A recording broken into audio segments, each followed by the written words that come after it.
Welcome, everybody, to the Man Alone solo role-playing podcast. This is my second iteration of this video. The first one, I did one of my classic waffling intros that I know everybody loves across the board. 100% of people love them. But even I have my limits because we simply don't have the time. There's too much to do. I think I have about 47 things that I have to show you, but this is the only disclaimer I'll make. The reason that I am doing this right now, the reason I'm just like going through all of these different items is because I am backlogged and it's feeling demoralizing. Because like I'll try to figure out what, and it shouldn't feel demoralizing. It should feel really fun. And so I kind of want to like break that feeling, because every time I sit down to make a video, I go, well, I really shouldn't make it on that book because I also want to show this one and this one. And so I'm just going to go through all of my backlog. I've been very busy at work, professionally, a lot of different things going on. And so drive-through RPG, I love drive-through, but as many of you may know, it's, if you get the cheapest shipping option, it's like they ship sometime before Rapture. And so it's just so happened that over the last 2 months, as I've been exceptionally busy, I've been getting a lot of game books that I ordered a long time ago. And so just because I'm showing them on this video doesn't mean I'm not going to do a playthrough of them or a review or more thorough, but I need to just go through these right now so that I can stop thinking every time I sit down to make a video like, oh, I really shouldn't. I should do this one, or I shouldn't do this before this one. Some of these I literally can't go into yet because they're not like released or they're review copies and stuff like that. And so without any further ado, I would say most of this comes from the fact that I was just trying to find a system to play Willow, this grim micro setting, which I absolutely love. I showed this a long time ago, but for something that's 33 pages, I think a lot of things could take a lesson from this. This is from Lazy Lich. It has gorgeous map. It's very, very succinctly laid out. It has cause and effect list. It has this awesome like relationship grid where you could see like the different people in town, what they think of each other. It just uses all of the space. Like here's the shop on the back. I actually have another thing that is on the horizon is Woodfall. I have a printed copy of Woodfall coming, and this I think is I'm not sure which came first, but Woodfall is 96 pages, so I'm very much looking forward to this. Oh man, look at that! What a great hack. So, anyways, I think because I really wanted to play this, I started getting down the path of OSR, trying to find the system that works for me, that's the best system. And so I'll just leave it there and we'll get started. I hereby present nearly 50, I think 47 tabletop role-playing games, most of them solo adjacent, or should be solo, that I really am excited to look at. And please let me know in the comments if there are any of these that you are interested in seeing more about. All right. So let's first of all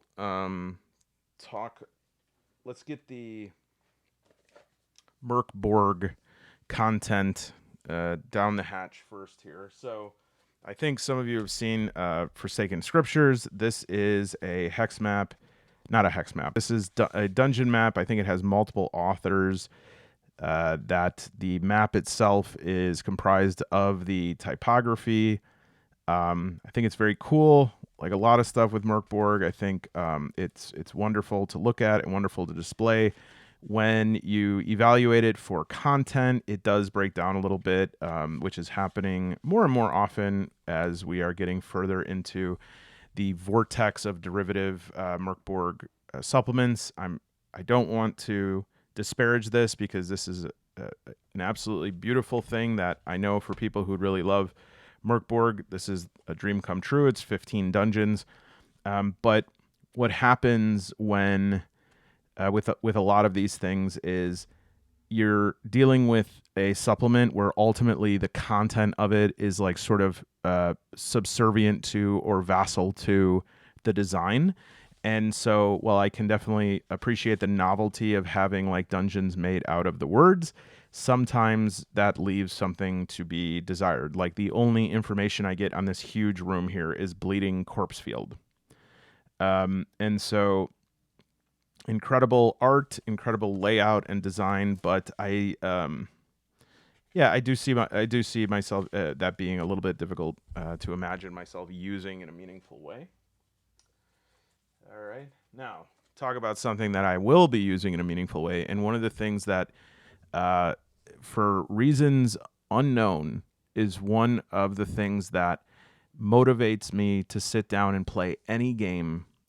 It adds like plus 5 to any mind rolls of like, should I play a game, is pre-printed tearaway character sheets. I have these for Cyborg, Mörk, I have them for Death in Space, and it always makes me feel like, oh, yes, I will just go and rip one of these out and start playing. How much time does it actually take off the entire play experience? It's probably pretty negligible. But again, anything that can decrease the barrier to entry to sit down and play a session, I think is great. Okay. We have based. I'm just going to rearrange something here. Or no, you know what? I'll do this one in my hand here. Why not? This I received yesterday. I did show this on a members only video. This is the Mörk compatible reference cards, core reference cards. Very cool system, especially for the price point. I think it was $35, and the actual like instructions, if you could see, is in there it is. So this is basically on the side. It's like various reasons why the cards are cool or a good idea, and I agree more than anything with one of the points on here, which is that it just feels better to get an item like out of a deck. And ever since I play the Dragonbane core set, where you kind of like shuffle the items and the treasure findings, it just feels good. It feels great to pull something, put it in front of you, be able to reference it. And boy howdy, do they have a lot of items here. In fact, I would say that one drawback of this is that these are all items. Okay, I mean it's over 100, and there's weapons, there's prices on all of them, there's damage rating on them, there's flavor text, there's different like symbols for them that can also be used with this little cool solo journaling adventure that also comes with like a card system, like a tracking system that you can use the little cubes. If you ever played like a Iron Helm or Tin Helm, it has these tracking tables that you could sort of track your like here's the combat card, and what else is there here? Oh yeah, so this is like maybe the day tracker. Here's something to track. Oh yeah, here's like a quick oracle. Here's your agility, presence, toughness. Here's like different services available, and then more items. And now there are lots of different subcategories of items. And there are also card dividers that come with this. Creatures, occult treasures, scrolls, armor, equipment, classes, weapons, corpse plundering. And maybe this does exist and I just happen to get the items one, but I would say if there's anything that I wish this deck had more of, it would be other stuff. Like I would love for there to be more creatures. I would love for there to be more, because there are some like creature cards here, but there's this many creature cards, I think. And then the rest of these, I mean, literally it's just items. There's weapons, there's armor, But yeah, like looking right here, item. And so, you know, with a deck this big, I would love to see item. Okay, here's abilities. So that's different. And let's see how many abilities. Yeah, so this is the number of abilities we have. And then, oh, maybe more. Okay. And some creatures. Actually, I'll divide this out, and we can see the ratio here. Yeah, so I don't know. As I was going through this, I was like, well, maybe this is how it breaks down, and I'm just asking for something that this thing isn't. Because, okay, so this right here is equipment, this one. And then technically, this is equipment too. It's just like occult treasures. And then this is equipment as well, but it's just stuff you find corpse plundering. And then we have more equipment that's broken down by like different classes. For instance, this is the well, I guess this is a character, Poltroon the Court Jester. It was really good. And then there's creatures or beasts, but this beast for some reason is a character. Oh, that's a mount. I guess the Wretched Royalty gets that. But yeah, this is basically either different characters or like class-based abilities. And then weapons, creatures, armor, equipment. And as I was thinking through it, I was like, I think this is just maybe the items on these actual lists in the book. And maybe a better way to say this is, rather than it's missing something, I'll say it'd be cool if there was some additions here for like quick creation of NPCs, quick creation of enemies, because most of the creatures, I think, are like creatures that you use as mounts or weapons, like a hawk. And then, yeah, this is a cool quick reference for different abilities, difficulty ratings, and this is all part of like if you play the little solo journaling game, which actually looks quite good. The Card Thief, you would use those. And then I know I haven't read the full Card Thief yet, but I do know that the symbols that were in the top right, these align to this die that you get here. So yeah, again, hard to really like. I mean, hard to drill down too much on any of this when it's like so well made, so nice. The art is so good, it's so clean, and $35.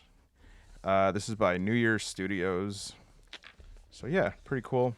Another thing that will make me more likely to just like draw up Mörk board really quick. And really, the thing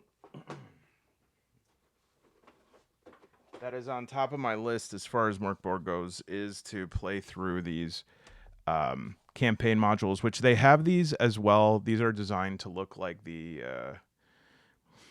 very early, I was about to say 5e, like basic expert adventure campaigns, but they are keyed for Mörk Borg. They also have them available for old school essentials. Nice layout inside, very simple maps and stuff. So I have both of these, and I have not been able to play them yet. 11 dungeons, 13 dungeons. So yeah, that's the Mörk Borg items. I'm just going to do a sweep to make sure there's no other Borg-like booty in the pirates' booty. I'll be right back. Please excuse me, my wrist is killing me. All right. That concludes the Mörk Borg section of our presentation. Between the Skies, I got this a while ago. I know that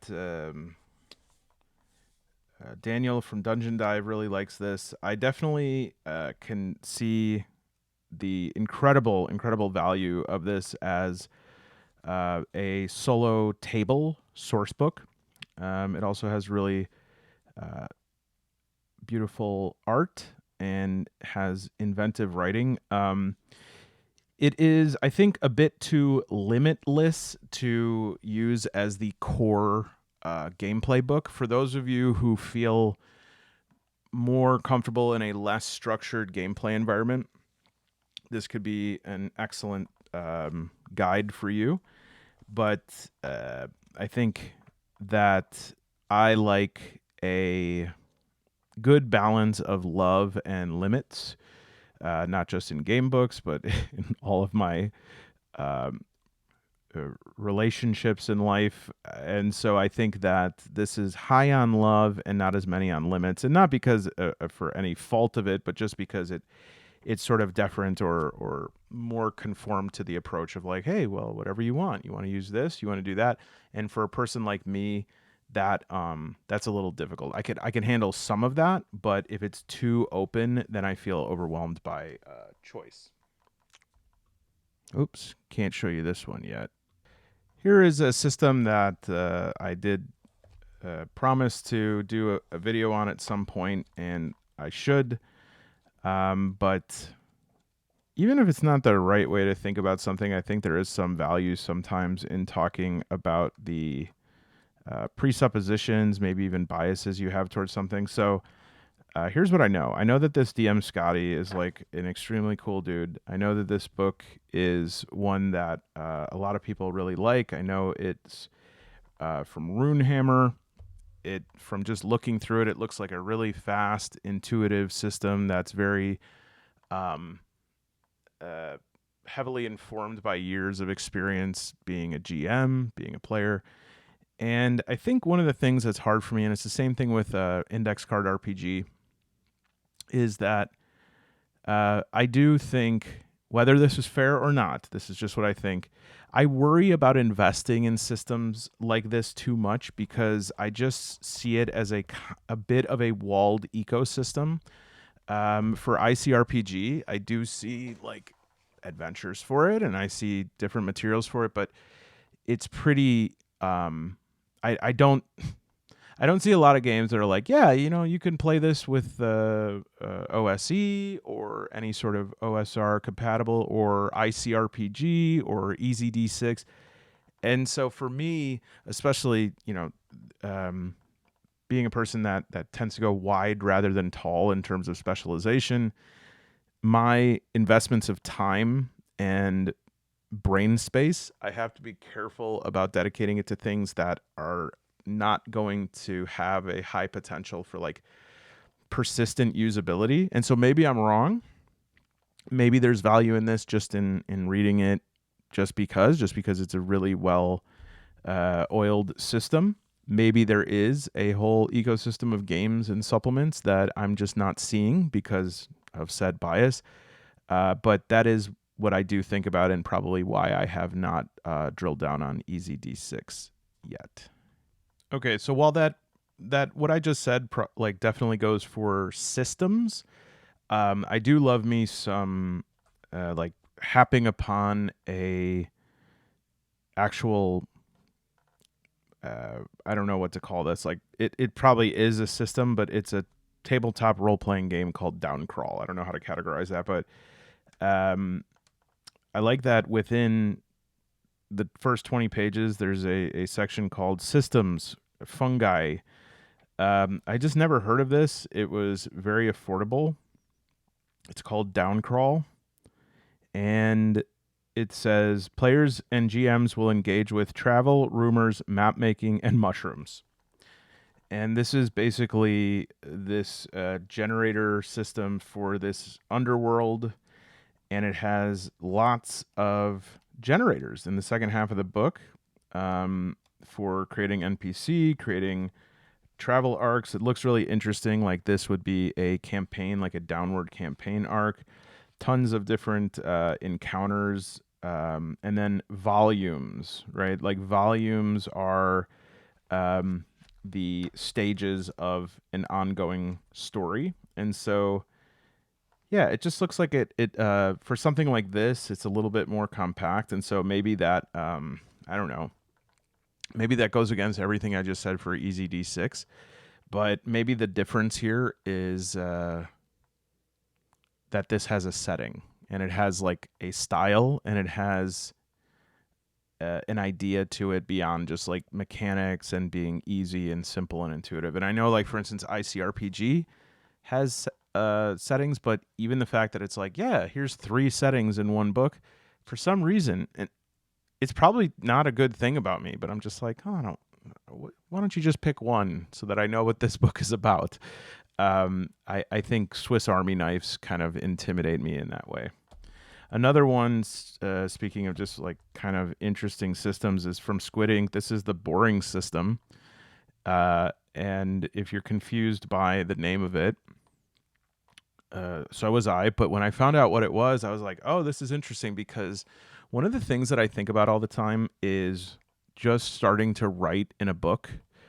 One of the things in my 20s that would bum me out so bad is when I would go through my old stuff and I would find like a comic book or a baseball card Beckett or something, and I'd be like, oh man, this is probably worth so much, and I'd open it up and I would just straight up doodle in stuff.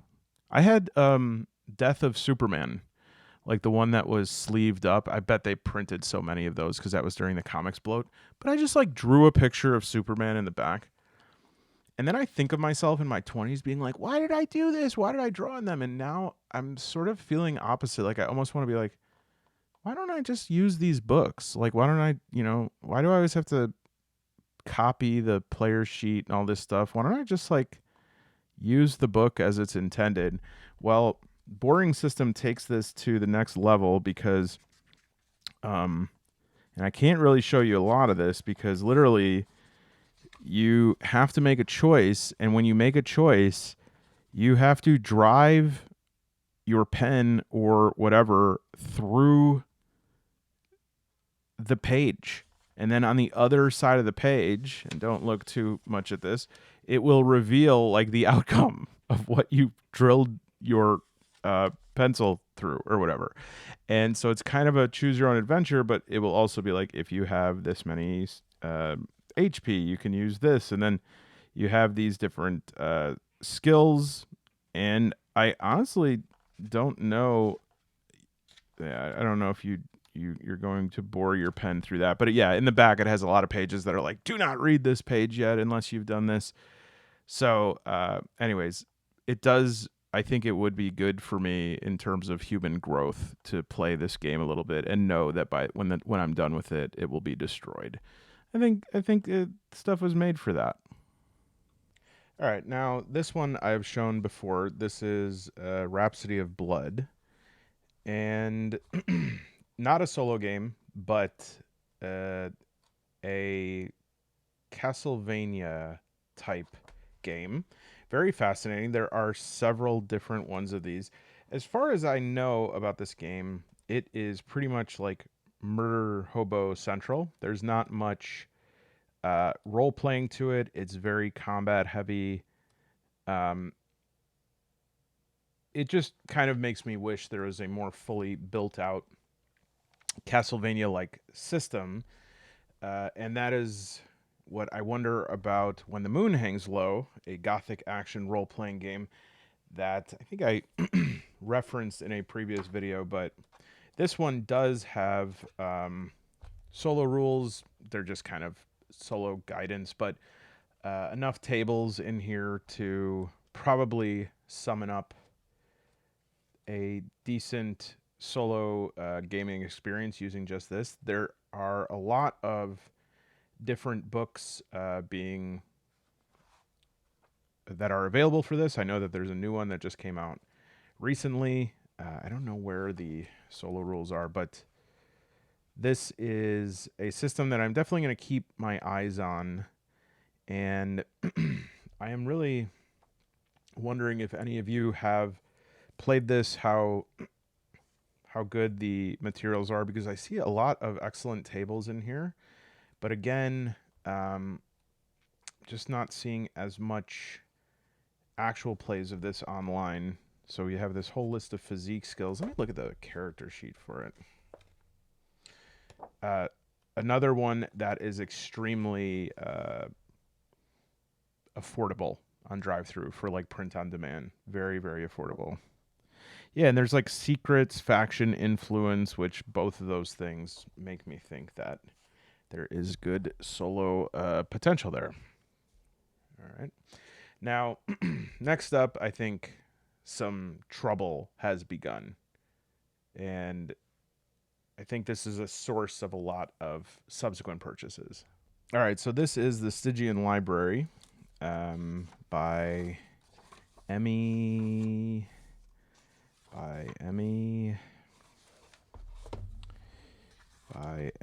Allen, as well as the Gardens of Yin. Not sure.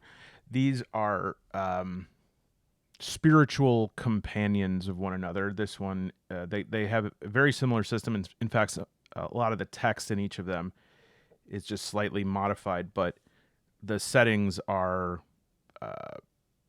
they're different settings, as well as the art style is different. I must say that the actual binding of the Gardens of Yin is absolutely gorgeous. It's like, oh, come on.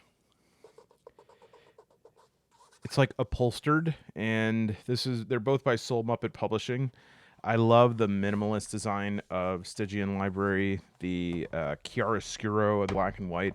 To me, this is where the hunger for dungeon crawling was amplified by seeing this, which I see Stygian Library as a perfect marriage of emergent and set play. And the way that this is achieved is by creating a dungeon that is both set but also abstracted. The library is constantly moving around. It is this storehouse of sort of infinite possibility of every book that has or will or does exist. And so the way that you manage the travel through it is that you kind of just keep an eye, or you measure the player's depth, and they can go deeper. If they stay on the same level, there's more events.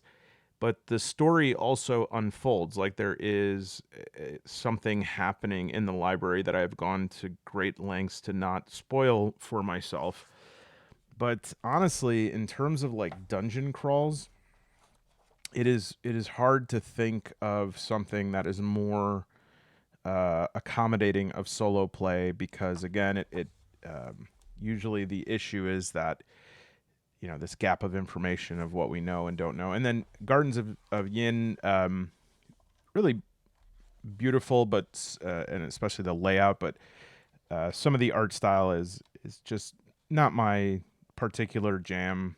I know that some people will really like this. To me, it looks like I'm really bad with naming this kind of stuff, but to me, it just looks like a sort of Disney art style. But again, I have a feeling that the content of it is going to be top class. And really, the intro states that it's like the author wanted to create an indoor and outdoor thing of like a never-ending library, never-ending garden. And so thus amplified my quest to find a system where I could easily play through this. And to be honest, because I have been searching for the perfect system, perfect has, as it usually does, become the enemy of good. And you know, obviously I could use OSE for it. I mean, I think it's recommended that you use old school essentials, but of course we're talking about subconscious or subliminal sabotage. There's always this belief that something better is out there. And so I would say that, well, let's talk about some other options. So this is it's actually the drive-through RPG like landscape 4-panel GM screen. Inside, I have the GM screen for Troika, and actually the 4 panels on the outside I was using for a different game that we'll talk about, which is Tales of Argosa. And Troika is a game that I really go back and forth on very often. Here is Arkos, which is a city crawl, I think. Yeah, for Troika. I love the system. I even purchased the randomized initiative cards that I've shown in other videos. I even purchased like the expansion of those so that I have even more of them and can accommodate more combatants. I have, I think, a pretty good solo like tools for Troika, solo printouts of different solo tools that could be used to modify the Troika system. Even without those tools, the system is really, really simple, really, really straightforward. So I guess, well, let me see if I could find any of those tools. So just some basic stuff. I have like a little cheat sheet here, and I found some tables for environments, points of interest, travel between spheres, different monsters, weapons, their statted basic stats. Geez, that's what you get when you get very cheap paper. Mean and character. These are actually really excellent tables here.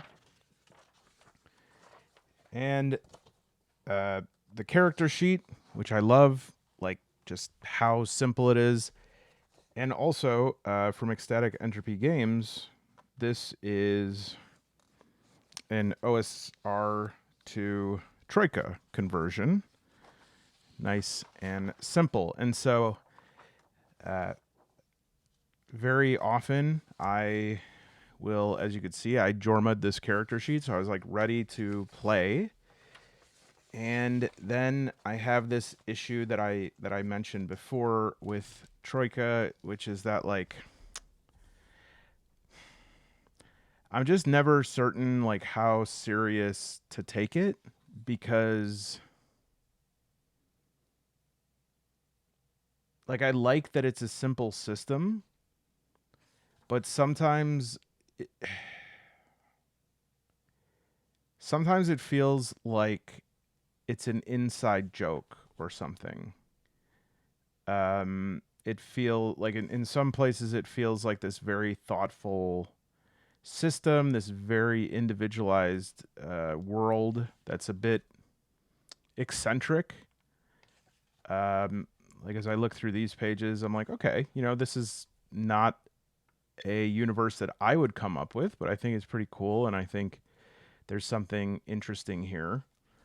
And then I'll just get to a point, not necessarily in this one here. This one's actually pretty good.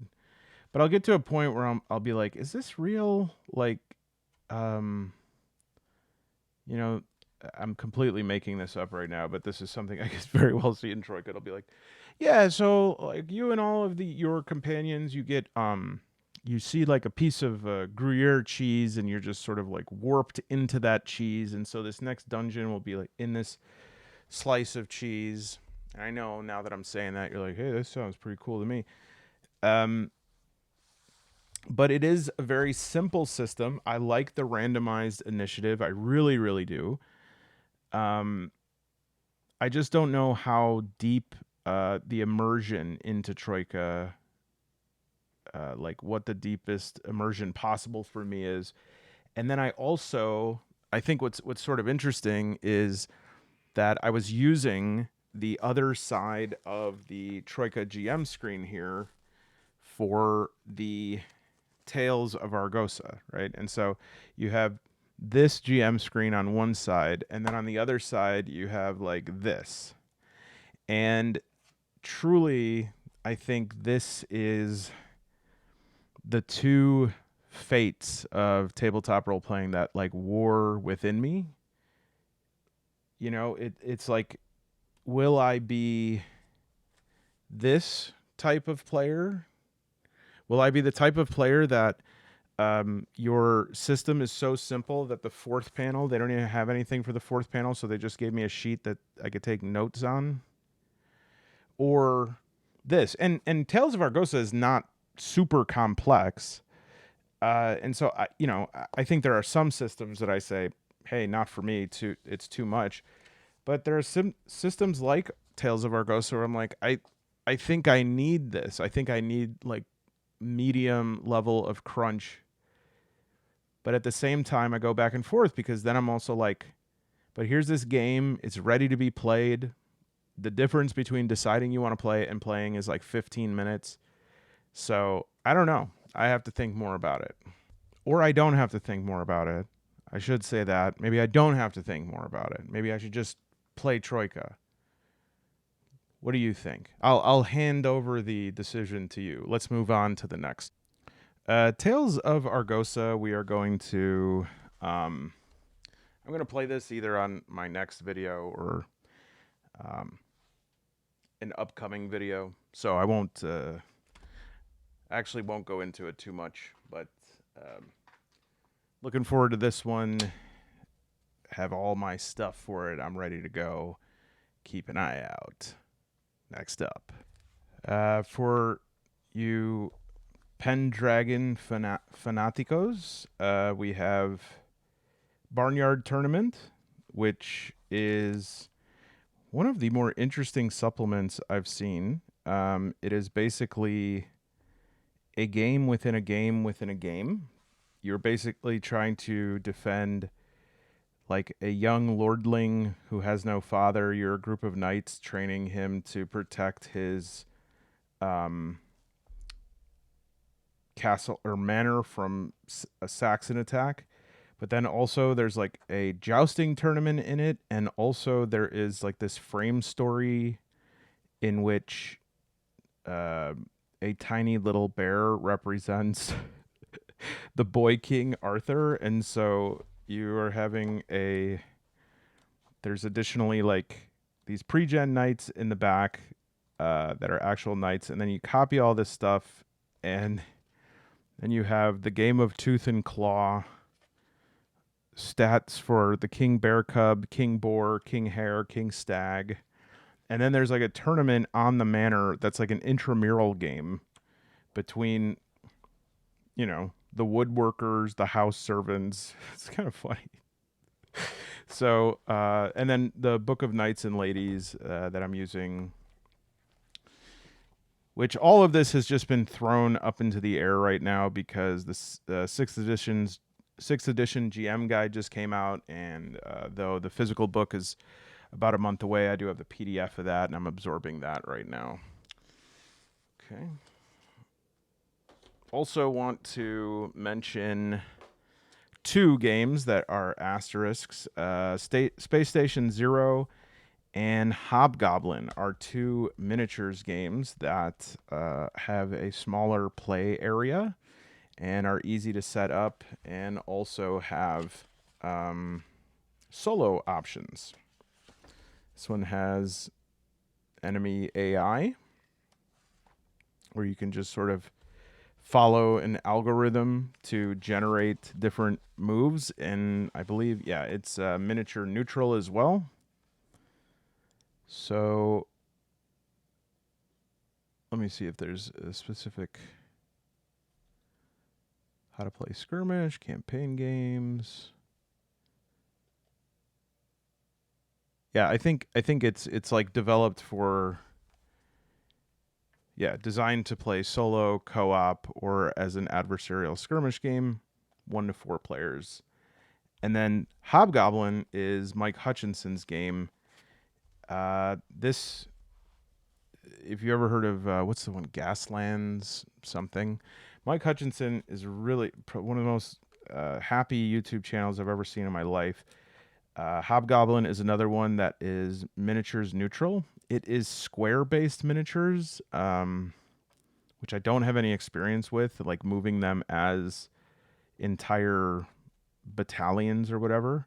But there's a lot of awesome lore here, and then an entire solo play section that it's based on his dad would solo play when he was young, and Mike Hutchinson would always say to his dad, "Who are you playing?" And his dad would be like, "I'm playing him."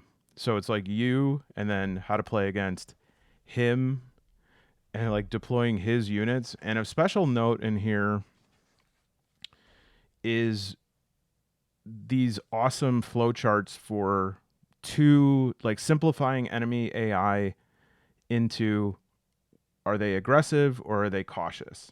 And then just following that flowchart to see what they do. But the art in here is really awesome. I don't know where it is right now, but I also have a supplement deck for this with like different weapons and inspiration and stuff like that. And so I also got Warhammer Underworlds, which is not solo, but I've been playing that at my FLGS lately. So, all right. Next up, we have 2 games from Alan Barr. And Alan Barr, you may know, co-wrote with Alex T. Under Ashen Skies. And Alan Barr is, what is this thing called? Well, I guess Northern Lights Foundry, but yeah, Gallant Knight Games. I don't know if that's his, but that's what this is published under. This is really interesting to me. The Shadows of a Dying Sun is like Jack Vancian Dying Earth setup. And the art is awesome. I think the art might be Perplexing Ruins. Yep. And Catapulca. And it follows this thing called the Heron's Path, which I find really interesting. It's even reflected on the character sheet that like sort of like parallel to the Dying Earth idea setting, your character is like fated to die. And so as you level, you check these things off on the Heron's Path and you gain these scars and boons. And so that the closer you get to dying, the more powerful you become, the more like sort of unrulable your powers are. So you can choose different like blessings and different blades, different scars. And this truly is just like a setting guide, but it's to play a specific type of game, a Dying Earth type of game. And what I love about Alan Barr, I love 2 things about Alan Barr's writing. Number 1, he goes for it. Like his games are not messing around. They are serious. They're adult games. I mean, not like XXX adult. I mean, they're like games for mature players. They don't skirt around things. In Cyan Starlight, this is like a game where you're the last person pretty much in the universe, and the entire universe or galaxy at least is bathed in cyan blue glow. And you have to like go around and figure out what's going on. And there's these mechs that have shown up. And there's just like this part in it where it's actually reading this was really hard when he's like, even with others who suffer as I do, I feel disjointed and unable to connect. I feel like I'm alone in this vast space where my emotions, thoughts, education, and capabilities are at war with a second part of me. My soul is caught in the middle as I try to find a path forward. No matter where I am, whom I might be with, or what I'm doing, there's a part of me that feels crippling loneliness. You know, I guess like it's one of those things that's hard because an empathic response in me would love to reach out to a person. I mean, not that Alan Barr would want to hear from me, but to connect with a person, reassure them, distract them. But there's also like hearing that, the actual burden of that is accepting that there is nothing that I can do about it. You know, like that there are some people that just hurt and they process that in different ways. And I'm very happy that Alan is processing it and going through the journey, because it is a journey. Nobody's stuck in that situation. But I think that he has really sublimated his pain into a lot of beautiful games. And so I really do want to play Shadows of a Dying Sun. I think I might play this soon. There's no videos that I can find on it, which is wild to me. I think it's because it is, you know, a setting guide. You really need to fill it in. But more and more, I'm liking that more than being too constrained by the system. I like the idea of just like, here's a tool set, here's the vibe we're going for, set up some government, set up some tables. But at the same time, having a specific theme about it. And, you know, like this is the implied setting here. We have, you know, Gene Wolfe quotes and Jack Vance quotes, and it's sort of Black Company and these gritty, sort of hopeless, Hyperborean settings is enough for me to be like, all right, I could play in this setting. I like that. So yeah, I would love to play that. And Alan, thank you for making such awesome games. Compadre of Alan is Alex T. And if you're as part of the pre-generation celebration month, this is an excellent starting crew and exploration sites for Across the Thousand Dead Worlds. 6 pre-gen crew members. And this is, I think, awesome for anybody who is looking to get into Across 1,000 Dead Worlds. Now, this is by Richard Kelly, but Alex T did the layout and the graphic design. And it's basically, I think this is great. It's a intro scenario to Karum Station. And so if you're having a hard time figuring out where to start with Across 1,000 Dead Worlds, I think this could be really great. And I think it's about time that I come back to Across 1,000 Dead Worlds, although I worry about doing a playthrough and then having, Alex is, there's always a next edition of something around the corner. And so you just try to time it so that you're in the middle of that cycle, but we'll see.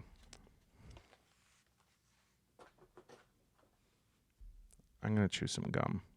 Okay, next we have Bump in the Dark. Bump in the Dark is a forged or revised edition. This is a Forged in the Dark game that is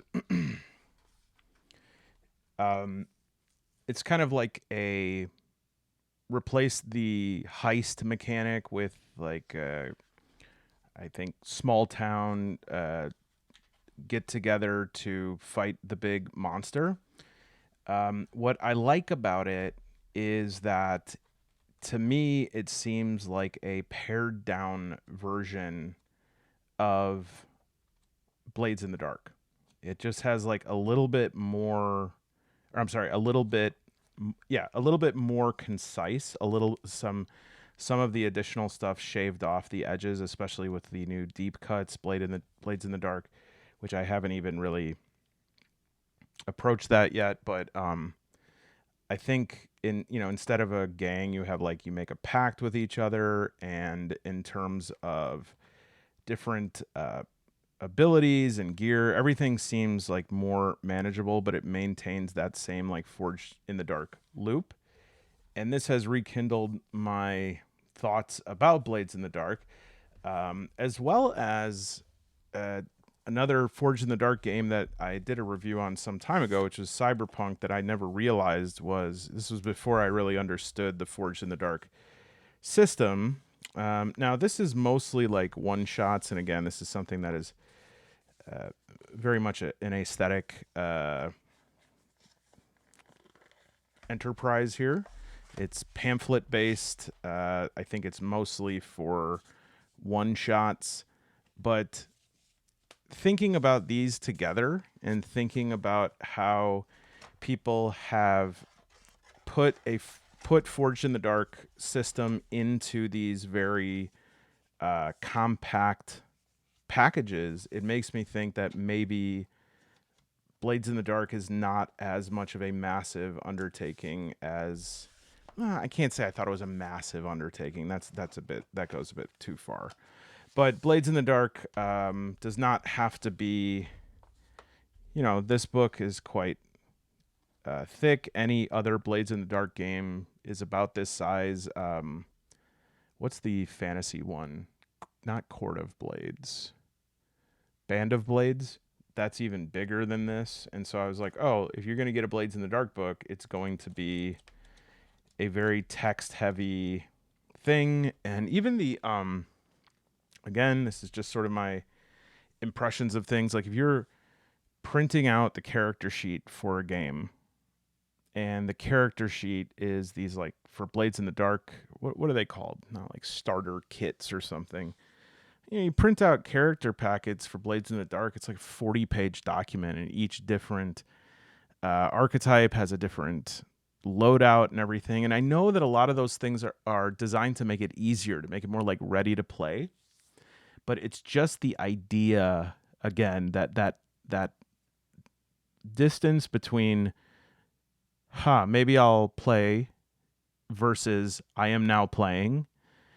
The more paper that is between those 2 points, the more likely I'm just going to be like, oh, maybe I'll just like flip through some other book and read it. And oh, it's 2 a.m. All right, well, time to go to bed.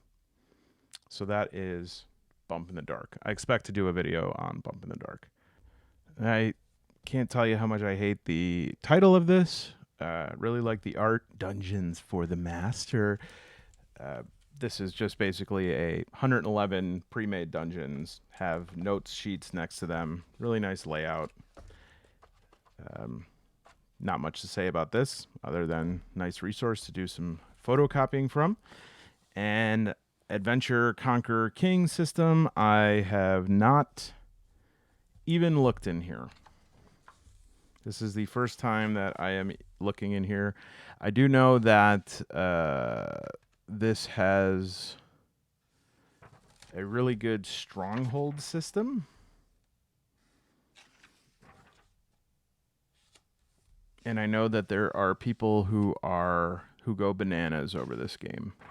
I just have not had a chance to sit down and play it yet.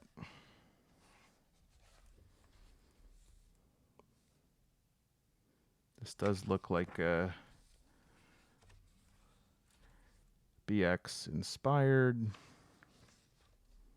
A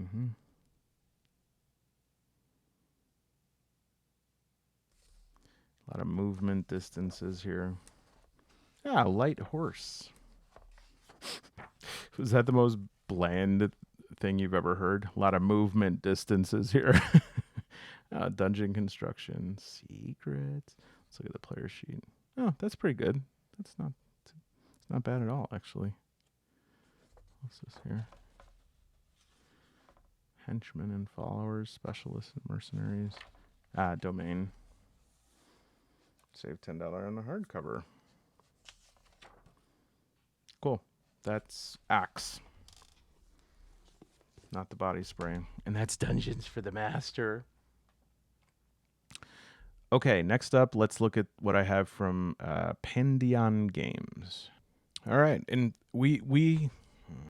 okay, so we are actually so close to the home stretch that I was able to make a pile of the remaining games here. So really quick, first of all, before we do Pendragon Games, the Hobgoblin is from Mike Hutchinson. That was made by Electi Studio. This is another Electi Studio miniature game. This one is 15 millimeter miniatures, which are very interesting. I do think I would like...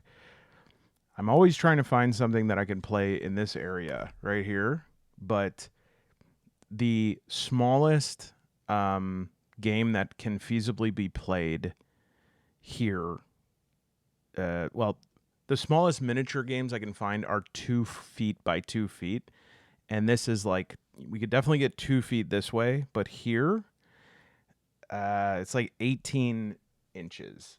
I could probably get a little bit more than that but even right here goes to the base of the monitor. So yeah, like probably 18 by 27.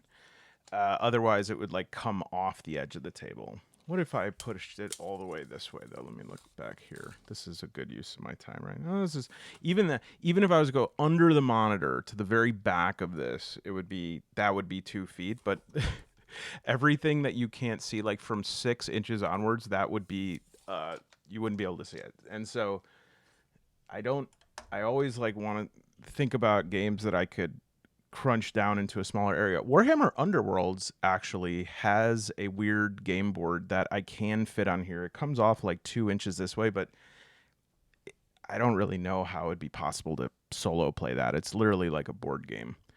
Okay, anyways, this is Eternøl. Really cool design in terms of everything. Looks like it's through a screen. Uses, much like Hobgoblin, a keyword system that works really well and makes the game miniature neutral. what I notice about this the most is how like compact the directions are. This came out in 2024, and so yeah, I don't know anything else besides that, but I did pick it up because more and more I've been thinking in mini, let's just say. All right, Pendragon Games. So this studio, I think, has some really beautiful stuff. The Cold Dark by Matthew John. This is Pendragon Game Studio. I think I got this for BB. I think this would be a really good intro game because it does have it's a journaling game, but it does have some basic skill rolls and stuff like that. I think there's only 2 skills, right? And then you draw resources. You draw a card every time you get resources. Yeah, survival and awareness. So I just think this is like a good game to learn some of the basic things about tabletop role playing, but you still get to it's it's this kind of a simple thing of like, okay, you found some jerky. It's not necessarily like telling you how many HP the jerky recovers, but it is a gameplay loop, and so I thought this would be good. So that's for the Beebs. Substratum Protocol. I'm yet to play this. This is a solo game that I have thought about playing several times. Does that count for anything? So page 38 has solo rules, playing solo, rule adjustments, simplified solo. And it has kind of a strong hit, weak hit. Oop, I don't want to show you that because one of the things I like is that it has actual clues that are like read upside down. Has good tables and essentially, well, the art, again, awesome. Look at Grueso Rock here. Whew. Yeah, you're basically like going down to the center of the earth to try and find something. To me, and I'm not certain of this, but there is like some definitive answers in here that you can only learn about once. But basically, it says the acknowledgements are Breathless, Firelights, Brindlewood Bay, Grand Mothership, In Other Waters, Subnautica, Pacific Drive, A New Beginning, Armageddon, and Deep Impact. Man, 98 was a great year. The most experimental one, and why I must give big ups to Pendragon Games, who is, I believe, moving studios right now. Good luck to them. I ordered this. This is the Dungeoneer Design Journal. I accidentally got the condensed one. I wanted the full-size one, and I reached out to them to do a return. And they were just, like, so cool about it. And so, actually, I'm going to get the full-size journal and have both because I had such a good feeling and good interaction. So this was the original ideas from Sean McCoy. Surely you've seen stuff like this before. This is not the only one. But essentially, you just mark off days for a year. Each day, you use the generative tables, and you design like something based on your input. This one is condensed for the week, so you could have the whole week to like develop input. So you can make a room, you can make an enemy, and then each time you develop something, you could list connections so that like you keep track of the IDs, and you'll be like, oh, well, today I made this like treasure chest or whatever, but this is actually going to go in the room that's in like 5-1 or whatever. So the full size one would just be like, I think would just go by day rather than week. So this is the Dungeoneer Design Journal condensed. And I would like to figure out a date. Obviously, like I said, I'm kind of still finishing up some stuff professionally, but as soon as I'm done, this is one of the things I want to initiate and do it every single day. Here's another option, not by Pendragon Games. This is the Dungeon Drafter, similar. Who's this? Hack Shack. It's from 2021. And this one is really about creating a full story. It has story blocks, environments, blank tables to fill in.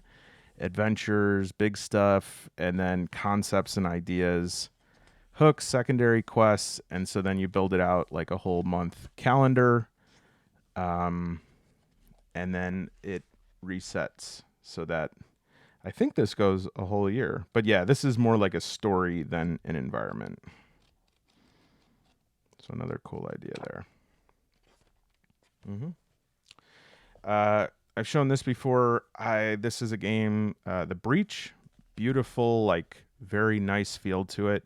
Could have sworn that this game was a solo game. And then finally picked it up. Oh, PDF included. Picked it up and not a solo game as far as I can see. But very interesting stuff in here. This is very much one where you're going to be solving things, picking up pieces of evidence. I'm wondering if any of you have played this. You get a mission briefing. It has clocks, counters. I think it's based on Breathless. What are the checks like in here? Checks are a currency that the character could spend. Okay, so those are literal checks.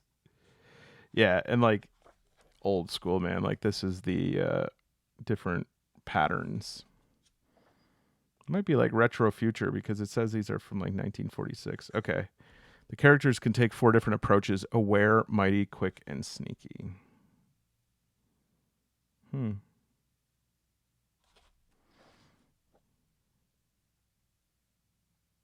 Yeah, I mean, it looks really cool. Just not sure. Actually, look if somebody solos this. Give me just 1 second. Not anything official. Alien Sanctuary by Toby Lancaster, who does 2d6 Dungeon. You know, I think Toby is an awesome game designer, and this looks like a really fun game. I'm not sure it appeals to me, but then again, maybe that's why I should play it, because I feel like every time I've said those words in this hobby, I end up really enjoying a game. But as far as I could tell, you're like running a xenobiology zoo. I don't know. I've like played games like that on, Xbox and stuff, and have not enjoyed that very much. Sort of, I'm never certain. Like, I'm not good with any of these Animal Crossing and all this, because this is totally rude and is probably going to be like activate the aggression of those who do like these games. But like, what's the fun, like what's the yum part of it? What's the part that's like yay? Because it just seems to me that people are like, okay, I'm gonna do like this, and this. Okay, now I have this animal. Yay, look at that, it's my animal. And I'm just like, so what? Can you ride it? Can you eat it? I'm not trying to be like Ted Nugent here. I mean, I don't want to harm animals, but it's made of pixels. So anyways, let me know if anyone's played that. Cloud Empress had an awesome playthrough. This is a Mothership 1E supplement. It's absolutely gorgeous. And if you watch the playthrough with BB and I, the Land of Cicadas, we had the PDF, and the physical book was on the way. Huge hex crawl, tons of awesome stuff.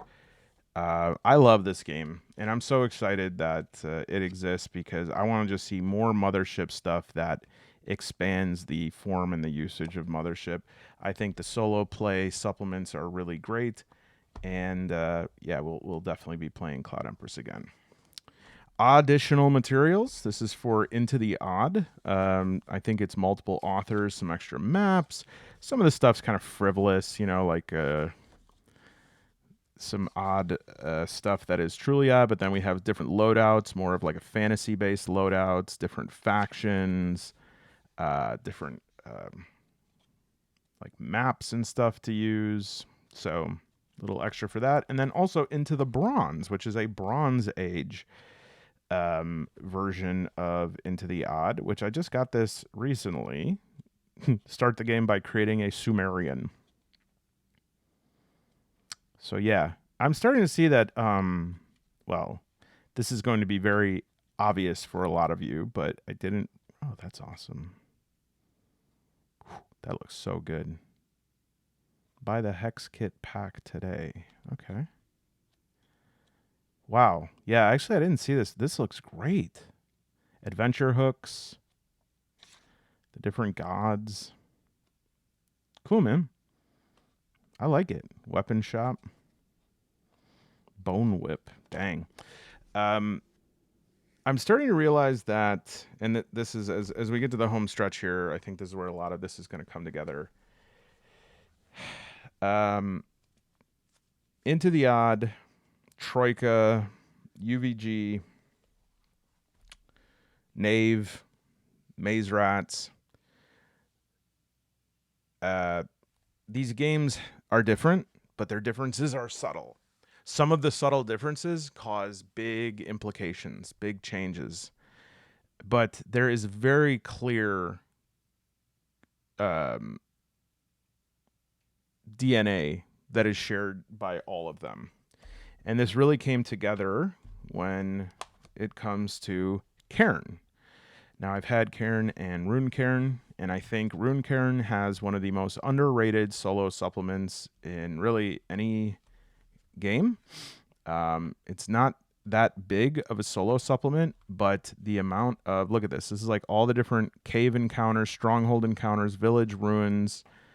Has this awesome flow chart for delves.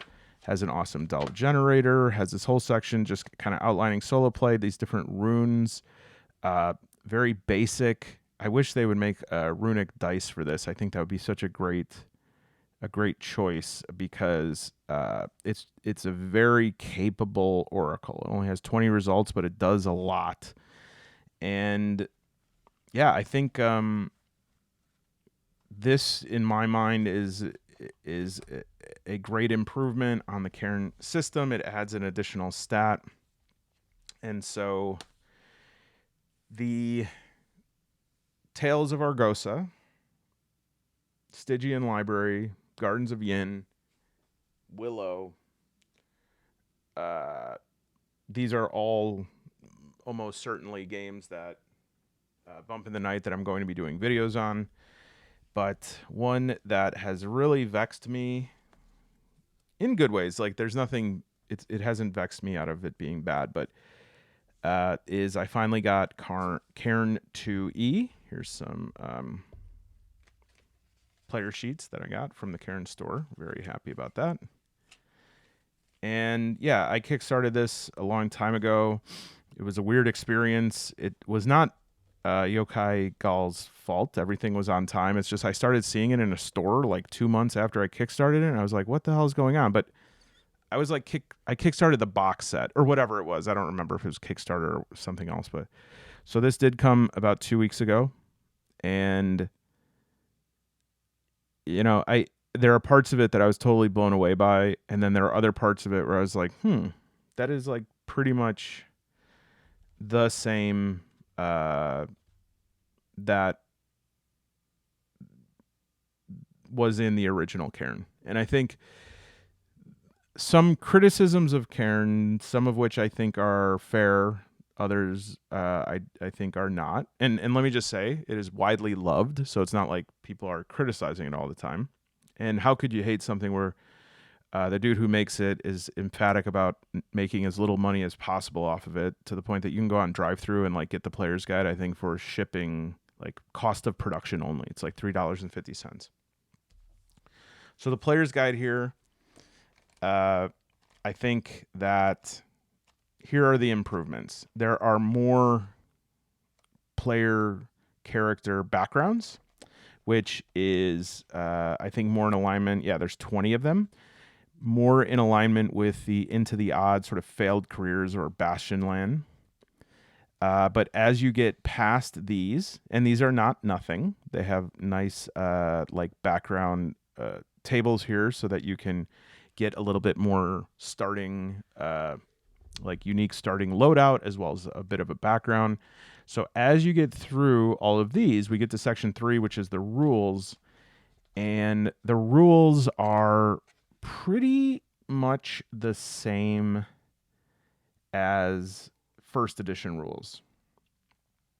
So the two criticisms I was going to say is the Scar system, which Yokai, I hope I'm saying that right, Yokai Gal, is very much emphatic about this idea that like your player advancement comes from learning lessons from wounds and difficulties, which I like it. I think that's a cool system, but some people feel like it's a unreliable advancement system. And then also the fact that there was just like no setting. And so I think there's some minor patches in terms of some of the rules, but I think that mostly the patches are in things are further explained. Training was added, which is I guess like a more reliable milestone. And then the second thing is that the setting was implied and that there was nothing we knew about it. And now we have 2 pages on Vald.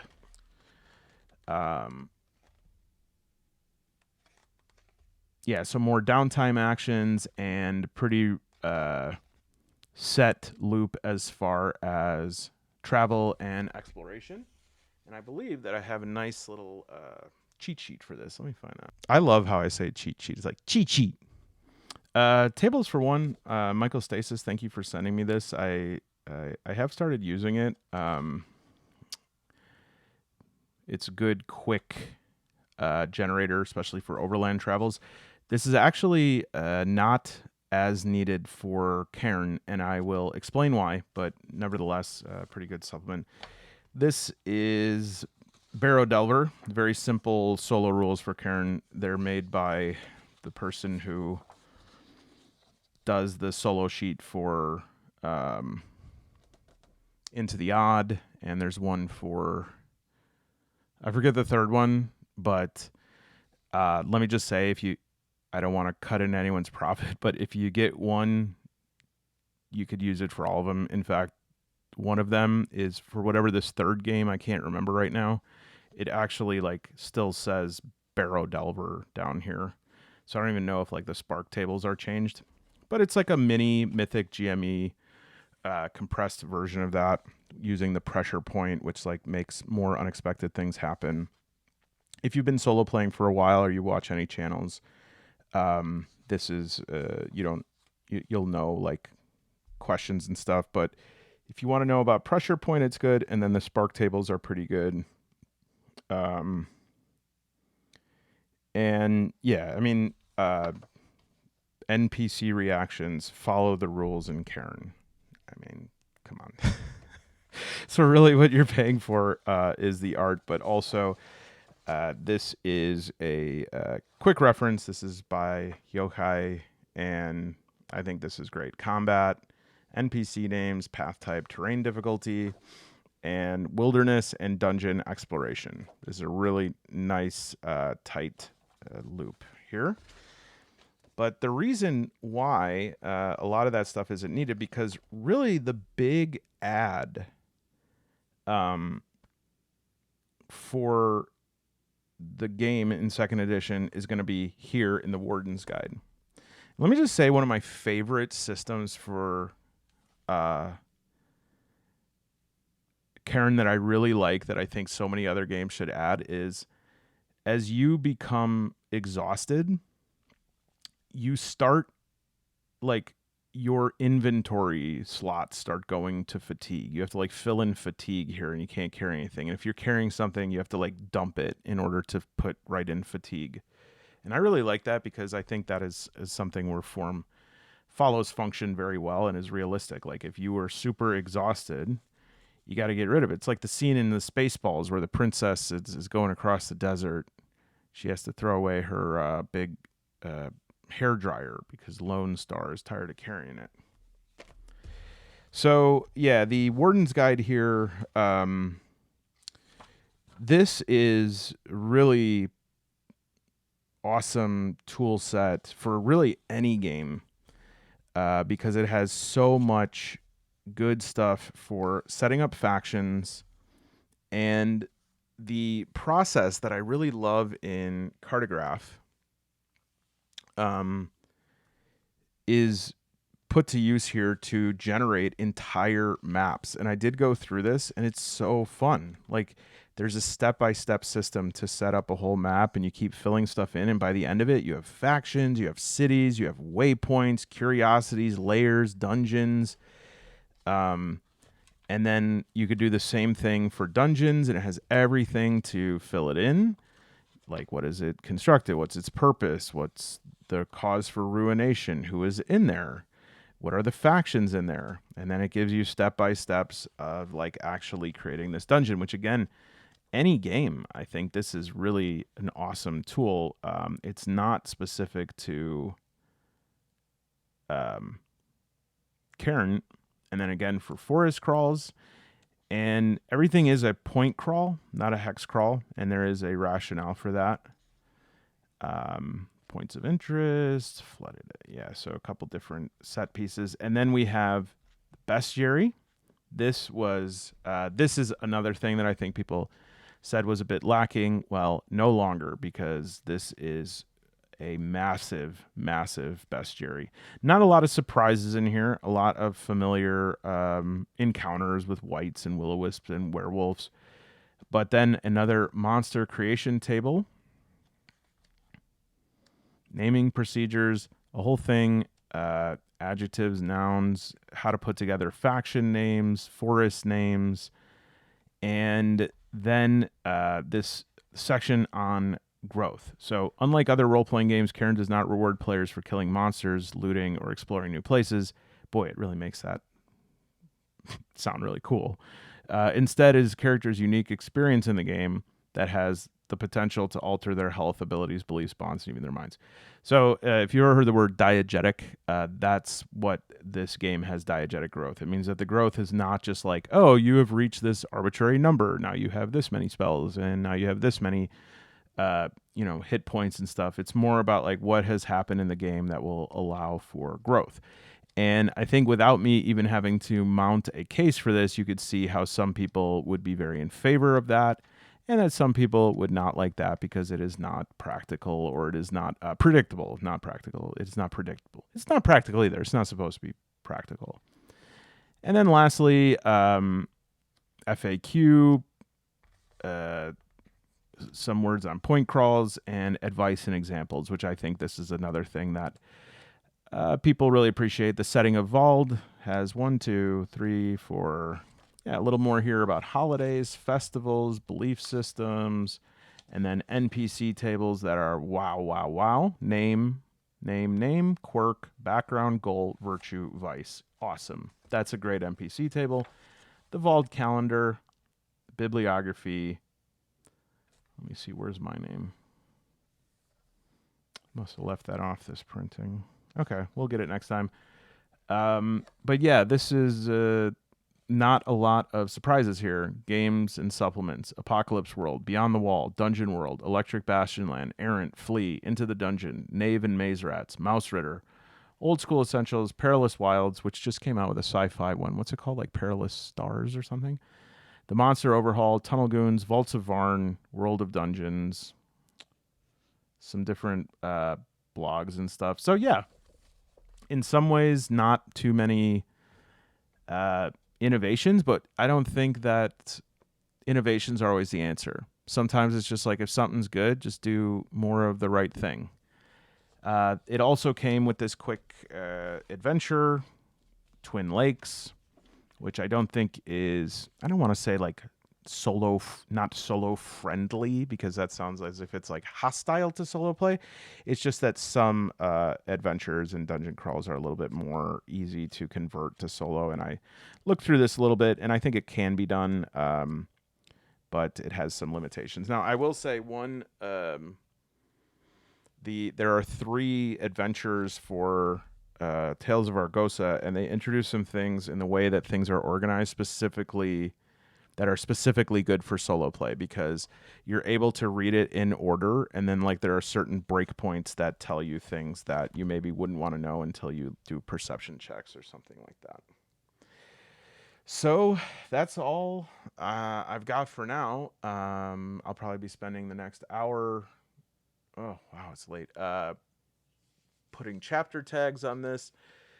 If you see anything you like, please consider purchasing through Noble Knight Games. In addition to it being an awesome web store, an awesome service, and really fast delivery, they have some really great prices. And also right now they're doing their what is it called? Penny sale.